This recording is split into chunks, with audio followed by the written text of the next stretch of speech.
नमस्कार दोस्तों, सीधे बोल में आप सभी का स्वागत है। मैं मुकेश उदैनिया आपके सामने दीपावली नृत्य पर विशेष लेकर हाजिर हूं।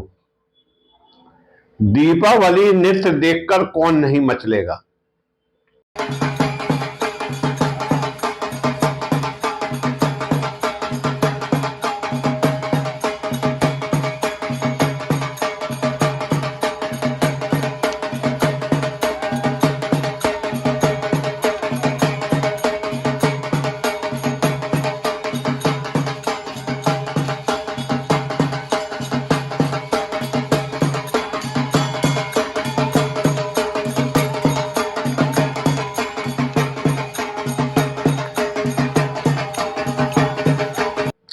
बुंदेलखंड अंचल में दीपावली के पूजन घर में श्रोती विधि अभिलेख बनाकर करने का विधान है।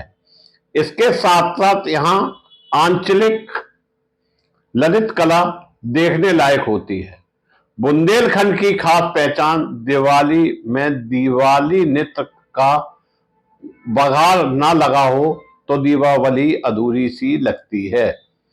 दीपावली को जब दिवाली नृत्य खास बनती है तो पर्व का उत्साह दुगना हो जाता है, क्योंकि भगवान राम के लंका विजय के बाद घर वापसी के अवसर पर यह त्योहार मनाने की परिकल्पना है।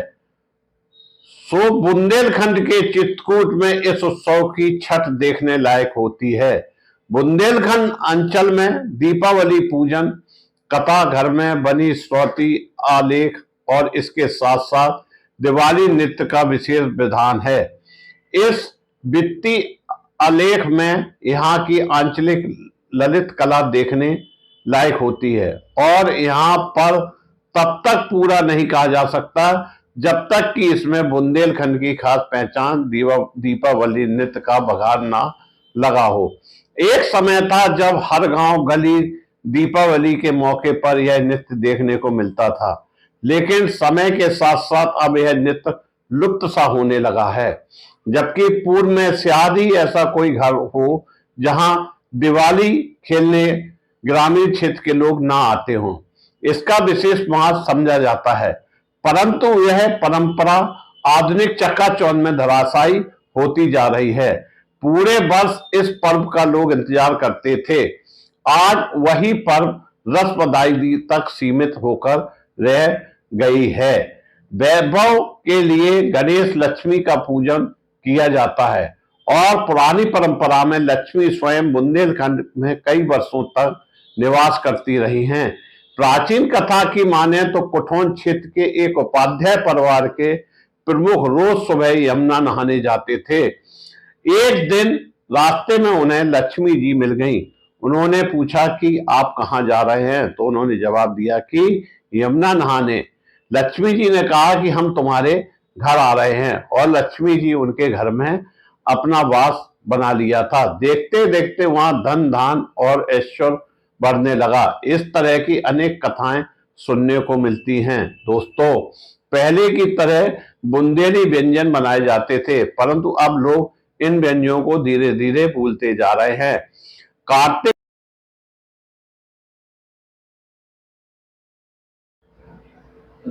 कार्तिक कृष्ण त्रयोदशी से प्रारंभ होकर कार्तिक शुक्ल द्वितीया तक दीपावली का त्योहार मनाने की यह परंपरा पुरानी है। धनतेरस को नए नए बर्तन और सोने चांदी की वस्तुएं खरीदने के पुराने प्रचारित रीति रिवाज के अलावा अब नए चलन भी इसके साथ जुड़ गए हैं, जिसमें घरेलू उपयोग के सामान के साथ साथ वाहन क्रय करने का भी चलन बढ़ गया है। धनतेरस को आयुर्वेदिक प्रवक्ता भगवान धन्वंतरी की जयंती होने के कारण इससे स्वास्थ्य पर्व के रूप में भी आरोग्य से जुड़े लोग मानते हैं। दिवाली का दूसरा दिन कार्तिक कृष्ण चतुर्थी का होता है, जिसे नरक चौदस भी कहते हैं।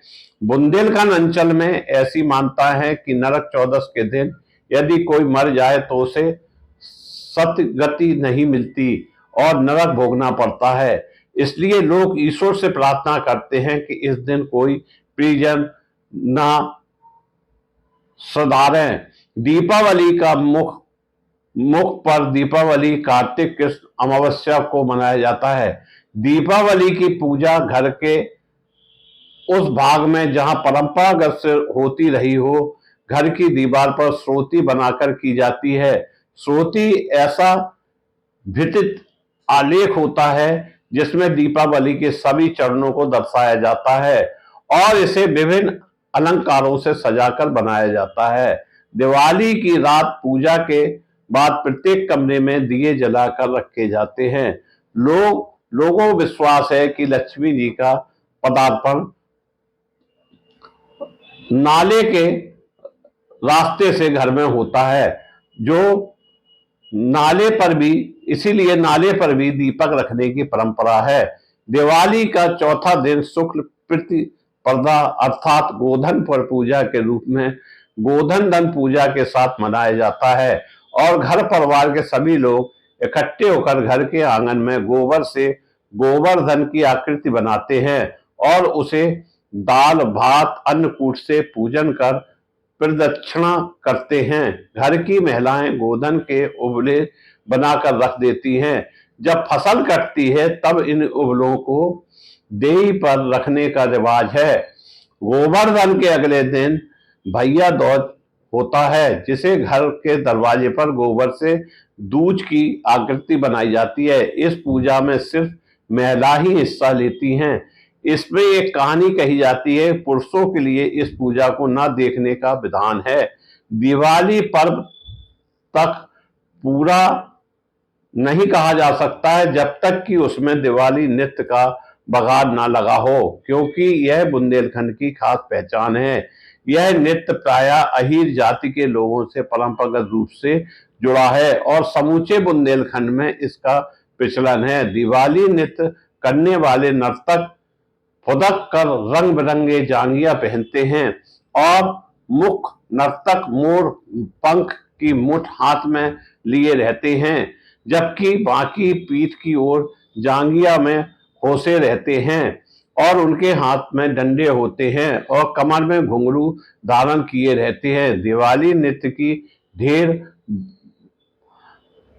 बड़ी ही आकर्षक होती है। इसे गीत की दो पंक्तियां होते हैं, उनमें प्रमुख बांध यंत्र ढोलक नगाड़िया आदि गीतों के गाए जाने के बाद भी यह बजाए जाते हैं और दिवाली नृत्य के समय गाए जाने वाले कुछ गीतों की पंक्तियां इस प्रकार हैं। वृंदावन में बासो ताजो अरे होने लगी अनरीत तनक दही के कारणे फिर वहना कहत अहीर सदा भवानी दाहिनी सम्मुख रहे गणेश पंच देव रक्षा करें ब्रह्मा विष्णु महेश। धन्यवाद।